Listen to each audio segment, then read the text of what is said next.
la raréfaction de l'eau bonne pour l'usage humain, qui est en train de se passer, cette raréfaction est un choix délibéré de la part des habitants de la Terre et surtout des gens qui peuvent décider en matière d'utilisation des ressources hydriques de la planète. C'est la responsabilité des États et c'est la responsabilité des grandes entreprises.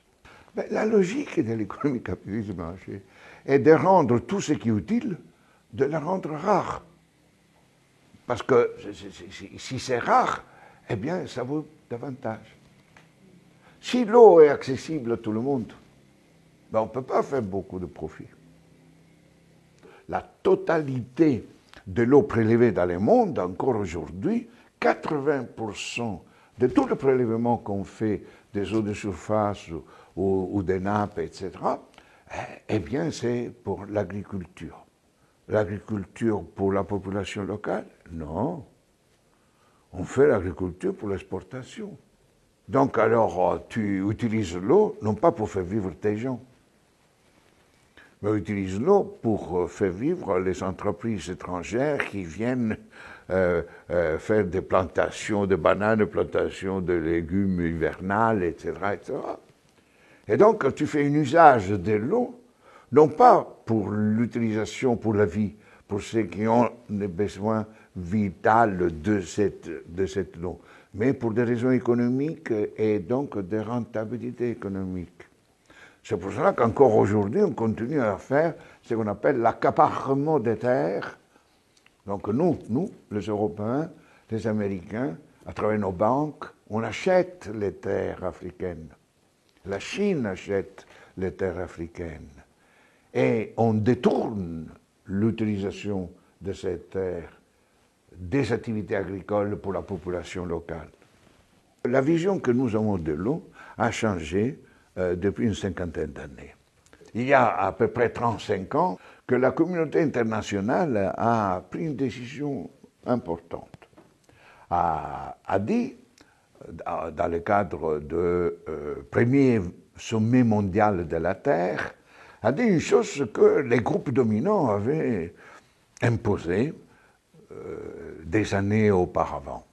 C'est-à-dire qu'ils ont dit l'eau n'est pas essentiellement un bien social pour la vie. L'eau doit être considérée essentiellement un bien économique, c'est-à-dire une ressource soumise aux lois de l'économie dominante, c'est-à-dire l'économie de marché. L'eau est un bien économique, c'est-à-dire qu'on peut vendre et acheter. L'eau est une marchandise. Ah, on se dit ça. Pour la première fois dans l'histoire de l'humanité, c'est-à-dire les dirigeants, les dominants responsables, ont affirmé que l'eau est une marchandise.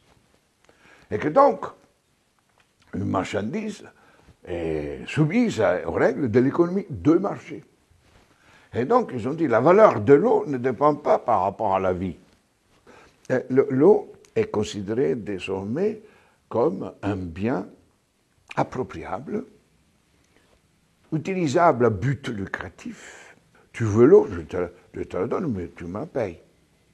Donc, c'est pour cela que petit à petit, à partir de ces principes, alors que l'eau, jadis, était considérée comme un bien commun, quoi, un bien commun naturel, accessible à tout le monde, on ne pouvait pas nier l'accès à l'eau, la première chose qu'on fait en Afrique quand on va dans une famille, on te donne un verre d'eau, etc. Donc, c'est que... Non, rien du tout.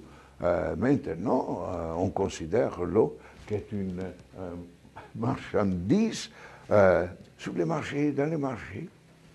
Et ce principe-là est à l'origine de la guerre. Et donc, l'eau est devenue une ressource comme le pétrole. On a l'or noir, le pétrole.